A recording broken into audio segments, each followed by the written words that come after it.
안녕하세요. 역사의 탄식, 봐도 모르고의 김영훈입니다.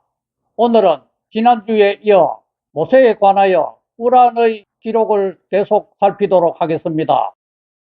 꾸란에만 나타나는 모세의 기록은 이렇습니다. 모세가 추종자와 함께 길을 다니다가 그 추종자와 헤어진 후에 키드르를 만나서 키드르에게서 하나님의 지혜를 배웠다고 하는 대목이 있습니다. 이것에 대하여 꾸란은 이렇게 밝힙니다. 꾸란 18장 66절 모세가 그에게 말하길 당신이 하나님으로부터 배운 지식을 배울 수 있도록 제가 당신을 따라 가도 되겠습니까? 67절 키드르가 대답하길 당신은 나와 함께하면서 인내하지 못할 것이요. 68절 당신이 알지 못하는 것을 당신은 어떻게 인내하여 내겠소? 69절 모세가 말하길 하나님께서 원하신다면 인내하고 내가 당신을 거역하지 아니함을 알게 될 거요. 70절 키드르가 말하길 당신이 나를 따르고자 한다면 내가 스스로 말하기 전에는 아무것도 질문하지 마시오. 71절 그리하여 그 둘은 출발한 후 얼마 후에 배에 올랐노라. 그런데 키드르는 배에 구멍을 내었노라. 그때 모세가 말하길 당신은 그 배의 동료들을 익사시키려 합니까? 실로 당신은 이상한 나쁜 일을 저지르고 있소. 72절 키드르는 대답하길 그래서 당신은 나와 함께 인내할 수 없을 것이라 말하지 아니했소. 73절 모세가 말하길 제가 잊은 것을 나무라지 마시고 저의 잘못에 대하여 저를 심하게 대하지 마소서. 74절 그런 후 그 둘은 계속하여 가다가 한 소년을 만났는데 키드르가 그 소년을 살해하였노라.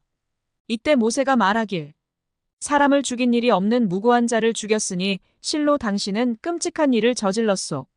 75절 키드르가 대답하길 당신은 나와 함께 인내할 수 없을 것이라 말하지 아니했소. 76절 모세가 말하길 만일 제가 이후부터 어떤 것에 관하여 당신께 묻는다면 저를 데리고 가지 마시오. 저는 당신께 변명할 여지가 없습니다. 77절 그리하여 두 사람은 여행을 계속하는 중 한 마을에 이르러 주민에게 먹을 것을 구하나 그들은 두 사람을 손님으로 접대하기를 거절하였노라. 둘은 막 넘어지려는 담을 보았노라. 키드르가 그것을 고쳐 세우니 모세가 말하기를 당신이 원했다면 당신은 틀림없이 그 일에 대한 보상을 받았을 것이요. 78절 키드르가 대답하기를 이제 당신과 헤어질 시기가 되었소. 그러므로 당신이 인내할 수 없었던 것을 해명해 주겠소. 79절 그 배로 말하자면 그것은 바다에서 일하는 가난한 사람의 소유이거늘 제가 그 배에 구멍을 내려 했던 것은 그들 뒤에는 모든 배들을 강제로 빼앗는 한 왕이 있었기 때문이었으며 80절 그 소년으로 말하자면 그의 부모는 믿는 사람들이었으니 우리는 그 소년이 부모에게 거역하고 하나님께 불신하지 않을까 두려워했기에 81절 우리는 그 소년의 부모를 위해 주님께서 그보다 순수하고 자비가 많은 효자로 대체하길 원했기 때문이며 82절 그 벽으로 말하자면 그것은 그 고을 두 고아의 것이었는데 그 밑에는 그 둘을 위한 보물이 있었으니 그의 아버지는 의로운 분이었기에 주님께서 그들이 성년이 될 때 주님의 은혜로 그 보물을 꺼내도록 바라셨소. 이것이 당신께서 인내할 수 없었던 일의 해명이요. 여기에서 모세가 키드르를 통해 배웠다고 하는 세 가지가 조금 이상합니다. 첫 번째, 키드르가 가난한 선주의 배에 구멍을 내서 악한 왕에게 이 배를 빼앗기지 않도록 했다는 부분입니다. 옛날이나 지금이나 배를 가지고 있다고 하면은 상당한 부자입니다. 그런데 배를 가지고 있는데 가난하다고 하니 참 이상합니다. 그리고 또 이 배에 구멍을 뚫었다고 해서 악한 왕이 이 배를 빼앗아 가지 않는다고 어떻게 볼 수가 있겠습니까? 이 배가 쓸만하다고 생각하면 그 구멍을 메워서라도 악한 왕이 빼앗아 갈 수가 있는 것 아닙니까? 둘째, 키드르가 한 소년을 죽인 것은 더욱더 이상합니다. 이 소년이 자라서 부모를 괴롭힐까봐 이 소년을 죽이고 이 부모에게 효도할 수 있는 다른 아들을 달라고 기도한다는 것은 너무도 이상하지 않습니까? 이 소년이 잘 자라서 부모에게 효도할 수 있도록 해달라고 기도하는 것은 모르겠지만은 장차 부모를 괴롭힐 아이라고 생각되기에 죽인다면 이 세상에 죽어야 할 사람들이 얼마나 많겠습니까? 셋째, 고아들의 집에 담장을 키들어가 수리해 주었다는 것은 수긍이 많이 갑니다. 그 담장 밑에 고아들의 부모가 숨겨준 보물을 고아들이 자란 후에 찾아서 잘 사용할 수 있도록 하기 위해서 담장이 무너지는 것을 수리해 주었다고 합니다.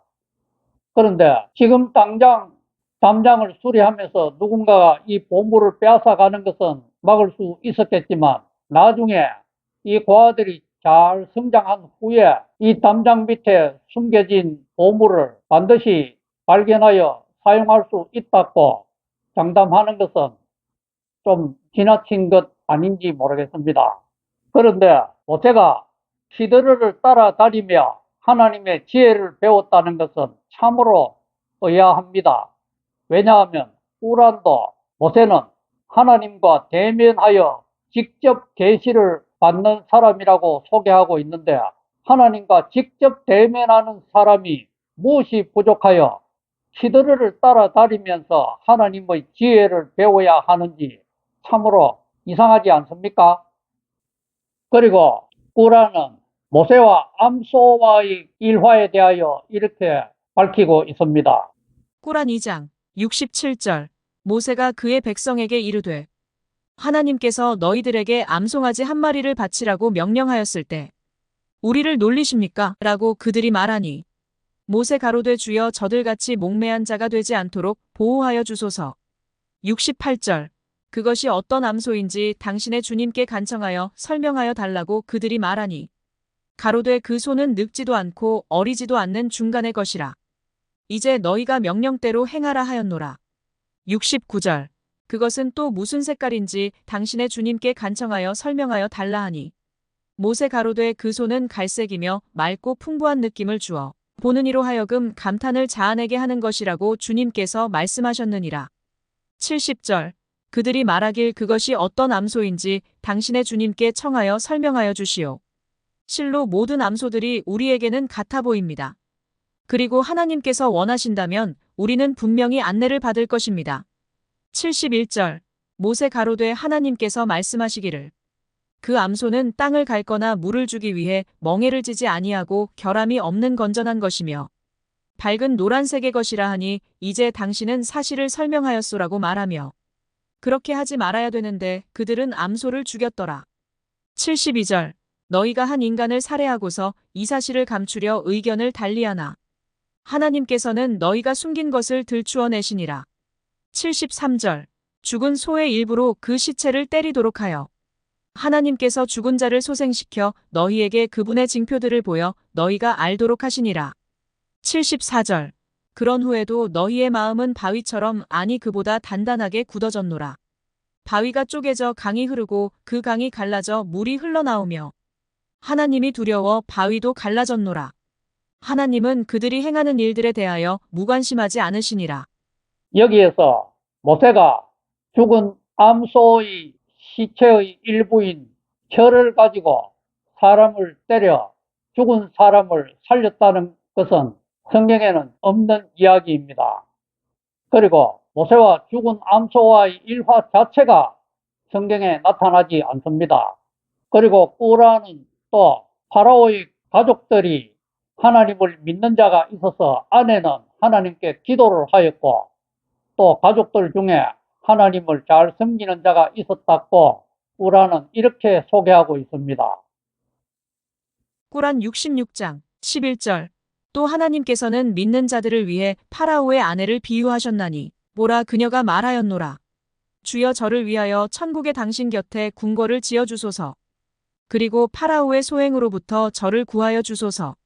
또한 사악한 자들로부터 저를 구하여 주소서.